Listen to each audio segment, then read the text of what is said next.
সুখটা বলছি না, আমি কি বললাম যে সুখ অসুখের থেকেও বড় ব্যাধি, আগে বলেছি তোদেরকে আমি।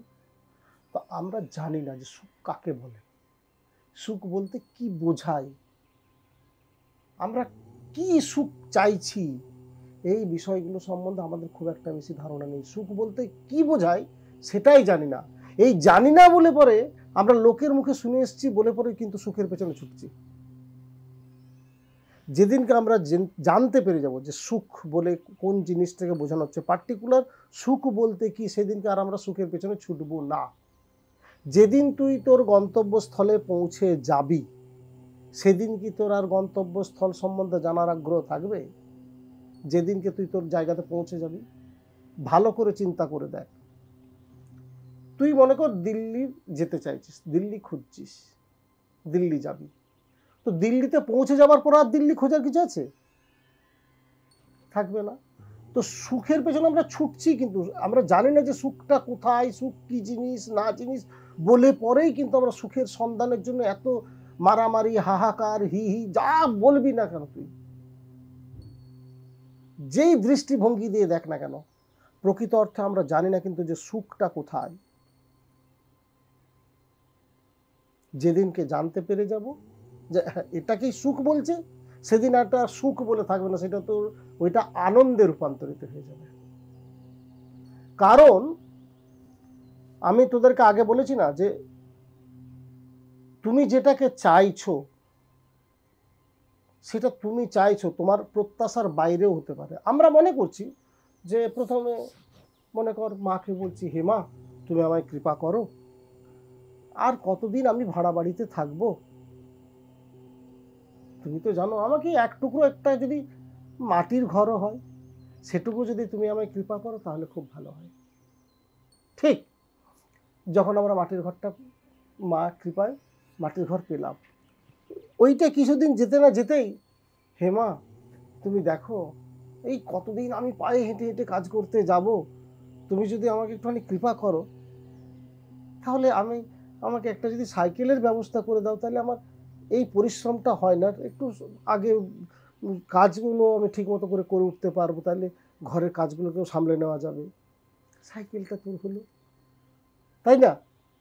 এইবারে তুই দুদিন যেতে না যেতেই, মা মাটির ঘরে তো এতদিন থাকলাম, বর্ষাকালে বৃষ্টি আসে আর মাটি গলে গলে পড়ে যায়, আমি কতদিন এইভাবে চালাবো তুমি বলো? আমার তো আর সেরকম সামর্থ্য নেই, তুমি যদি ছাদ একটার কোনো রকম ব্যবস্থা করে দিতে। যাই হোক ছাদটা হলো, এই আমাদের একটার পর একটা চাহিদা বাড়ছে। তারপরে কি হবে? আর কতদিন আমি সাইকেলটা চালাতে পারবো, বয়স হচ্ছে, মা একটু কৃপা করো আমাকে একটা স্কুটারের ব্যবস্থা করে দাও। আলটিমেটলি জানি না যে কোনটা আমাদের সুখ, ডিমান্ড আমাদের বাড়তে থাকছে। তো এই যে যতক্ষণ না যেদিনকে আমরা এই বিষয়টা জানতে পেরে যাব যে এইটাই প্রকৃত আমি চাইছি, তারপরে আর কোনো কিছু চাওয়ার থাকবে না। আমি সেই জন্যই বলছি যে এমন একটা বিষয় দেখে নাও যেটা দেখার পর আর দেখতে ইচ্ছে করবে না, আলটিমেট, যেটাকে জানার পর আর কোনো কিছু জানতে ইচ্ছে করে না, যেটাকে দেখার পর আর কোনো কিছু দেখতে ইচ্ছা করে না, যেটাকে পাওয়ার পর আর অন্য কিছু পেতে ইচ্ছা করে না, সেটাই তুমি সচ্চিত এবং আনন্দের স্বরূপ, তত্ত্বমসি, তুমি সেই। এই প্রকৃত জায়গাটাতে আমরা পৌঁছতে পারছি না কেন? যেহেতু আমরা চঞ্চল, প্রত্যেকটার পেছনে আমরা ছুটে বেড়াচ্ছি। তুমি যখন যেটার পেছনে ছুটবে সেটাও তো ছুটছে বলেই তো তুমি ছুটছো। ভালো করে চিন্তা করে দেখ, আমরা কখন ছুটছি কোনো কিছুর পেছনে? পেছনে তো কারোর পেছনে ছুটছি, মানে কোনো জিনিসটা একটা আগে ছুটছে বলে তার পেছন পেছনে আমি ছুটছি, আমাকে ওটা দরকার, আমার ওটাকে পেতে হবে, আমাকে লাগবে এটা, এরকম করে বেড়াচ্ছি, তাই না? তাই যতদিন আমরা ছুটবো ততদিন সেও ছুটতে থাকবে। মনের কাজ হচ্ছে চঞ্চলতা সৃষ্টি করা, মনের কাজ নয় স্থিরত্বে আসা, মনের কাজ হচ্ছে মায়ার বন্ধনে আবদ্ধ রাখা, এটাই মনের কাজ। কারণ মন হচ্ছে বহির্মুখী, দেখ, একমাত্র সনাতন ধর্ম, যতগুলি শাস্ত্র আছে, যতগুলি সাধক মহাপুরুষ আছে, ঋষি বিজ্ঞানীরা আছে, যতজন, প্রত্যেকে একটাই কথা বলে গেছে, সেটা কি? স্থির হও। এই জন্য ধ্যানের কথা বলা হয়েছে, এই জন্যে অভ্যাস যোগের কথা বলা হয়েছে। ভালো করে চিন্তা করে দেখ। কিন্তু তাহলে আমাদেরকে স্থির হতে হবে। তাহলে যেদিন আমি স্থির হয়ে যাব, সেদিনকে আর আমরা কোনো কিছুর পেছনে ছুটবো না। এই ছুটাছুটিটা যেদিনকে বন্ধ হবে, সেদিন দেখবি তারা বলে, কি ব্যাপার, আমার পেছনে তার কেউ ছুটছে না ভাই। তখন তারাই দেখবি তোর কাছে চলে আসবে। তুমি যদি তার শরণাপন্ন হও, জগৎ তোমার শরণাপন্ন হবে। ভালো করে কথাটাকে চিন্তা কর। তুমি যদি তার শরণাপন্ন হও, জগৎ তোমার শরণাপন্ন হয়ে যাবে। এটা আমি নিশ্চিত হয়ে দায়িত্ব সহকারে কথাটা বলছি। যতক্ষণ পারবি ছোটাছুটিটা বন্ধ করতে হবে। এই জন্য স্থির হওয়ার জন্য অভ্যাস যোগের প্রয়োজন। জপের অভ্যাস কর, ধ্যানের অভ্যাস কর, আসনের অভ্যাস কর, প্রাণায়ামের অভ্যাস কর, যম নিয়মের অভ্যাস কর। অষ্টাঙ্গ যোগের কথা বলা হয়েছে, ঋষি পতঞ্জলি বলেছেন বারবার করে। এটা থেকে হবে না, শরীরও সুস্থ থাকবে। সংযমী হতে বলা হচ্ছে। কেন বলা হচ্ছে? কেন বলা হচ্ছে? ভালো করে চিন্তা করে দেখ। বারবার বলছেন, যখনই তুই সংযমী হয়ে যাবি, মানে তুই স্থির হয়ে গেলি, তোর কিছু চাওয়া পাওয়া থাকছে না, তুই একটুতেই মেনে মানিয়ে নিতে পারলি। আমাদের সমস্যাটা কোথায়? আমরা মেনে নিতে পারি না তো, আমরা মেনে মানিয়ে নিতে পারি না তো। যতক্ষণ আমরা মেনে মানিয়ে নিতে না পারছি, ততক্ষণ আমাদেরকে দুঃখ অশান্তিতে জর্জরিত হচ্ছি। তাহলে মনের কাজ কি? মনের কাজ হচ্ছে বাইরে ছুটে বেড়ানো। মন যতক্ষণ বহির্মুখী থাকবে, ততক্ষণ চঞ্চলতার সৃষ্টি হবে, কারণ সেটি মায়ায় আবদ্ধ। আর মায়াকে অতিক্রম না করলে, আমি বলছি, মহামায়াকে পাবে না। তা মায়াকে আমি অতিক্রম করব কেমন করে? মায়াকে বাদ দিয়ে? না, তুমি কোনো কিছুকে এখানে বাদ দিতে পারো না। এই সংসারে এসেছো, তুমি কোনো কিছুকে বাদ দিলে মানে তুমি পালিয়ে যাওয়ার চেষ্টা করছো। আর তুমি যেটার থেকে পালিয়ে যাওয়ার চেষ্টা করছো, সেটাই তোমাকে আকর্ষণ করবে আরো বেশি করে। কারণ তুমি সেটার থেকে পালাচ্ছ, মানে তুমি তাকে নিয়ে ভাবছো। পালাবার এখানে জায়গা নেই। তুমি কোনো কিছু ছাড়তেই পারো না। তুমি যেটা ধরনি, তো তুমি ছাড়লে কি করে? তুমি যেটা গ্রহণ করনি, সেটা তুমি ত্যাগ করলে কি করে? সবাই বলে আমি ত্যাগী, আমি এটা ত্যাগ করেছি। কোনটা ত্যাগ করছো সেটা বলো। তুমি কি সেটা গ্রহণ করেছিলে কোনোদিনও? সেটা কি তুমি কখনো ব্যবহার করেছো, যেটাকে তুমি ত্যাগ করেছো বলছো? আমি বারবার বলছি, ভোগ ছাড়া ত্যাগ হতে পারে না। ভোগ ছাড়া ত্যাগ হতে পারে না। কখন আমার ভক্তি আসবে? আমি কি বলেছি? ভোগেতে ইতি ভক্তি। ভোগেতে ইতি ভক্তি। বারবার করে বোঝার চেষ্টা কর। তোমার যখন ভোগ শেষ হবে, তখন ভক্তি আসবেই।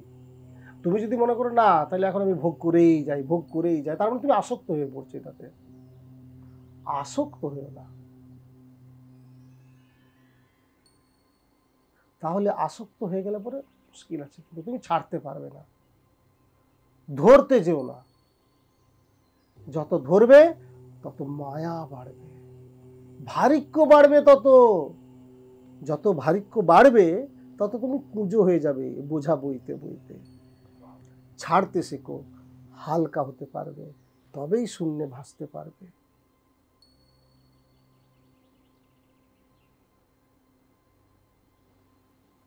ছোট ছোট বিষয়, আমরা ছোট ছোট বিষয়গুলোকে বুঝে ওঠার চেষ্টাই করি না।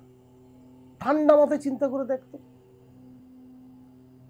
যে আমরা চাইছি তো কি চাইছি, কোনটা চাইছি, কেনই বা চাইছি, এটার প্রয়োজনীয়তাটা কতটা? না হলে কি সত্যি হবে না? হবে, না হলে হবে, কিন্তু সেটা আমার চাই। ওই চাওয়াটাই আমাদের যন্ত্রণা। কারণ ঈশ্বর যখন আমাদের পাঠিয়েছেন সমস্ত কিছুর দায়িত্ব তিনি নিয়ে নিয়েছেন। প্রত্যেকটা জিনিস আমাদেরকে দেন, কিন্তু দুটি কাজ আমাদের দিয়েছেন।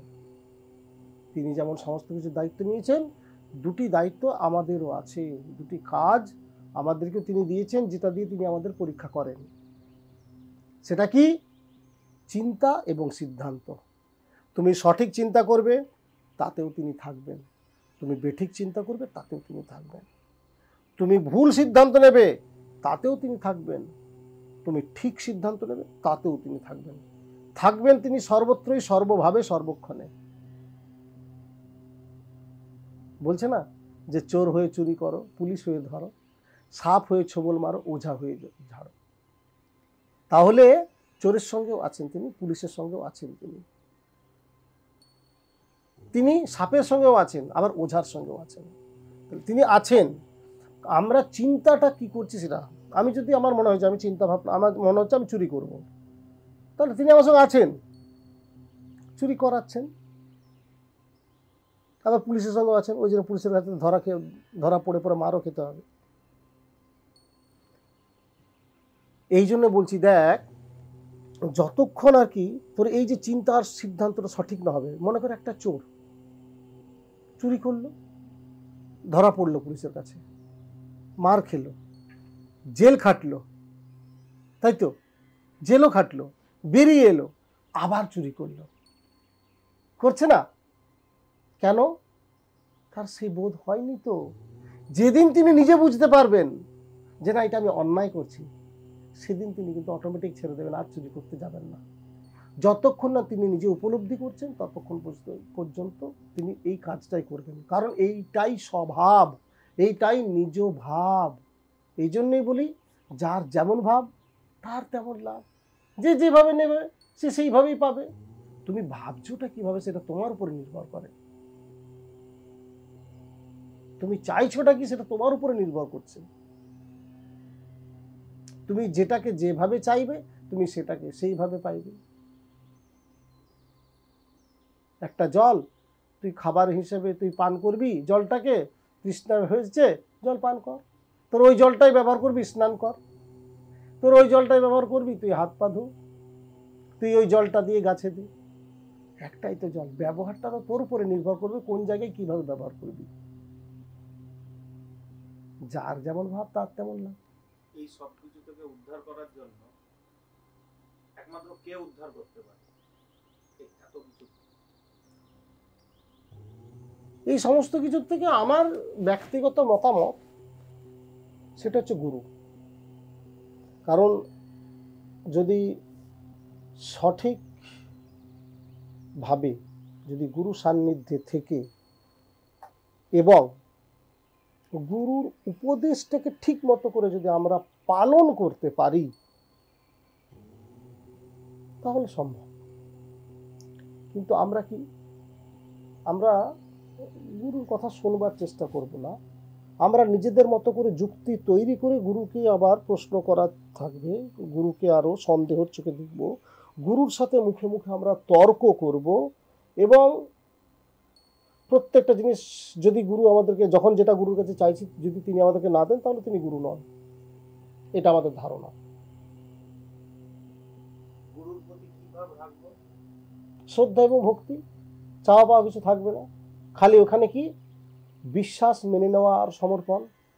গুরুর প্রতি বিশ্বাস, গুরু বাক্যকে মেনে নেওয়া, গুরু বাক্যটাকে মেনে নিজেকে মানিয়ে নেওয়া, গুরুর পথ অনুসরণ করা, গুরু যা বলবেন উপদেশ পালন করা।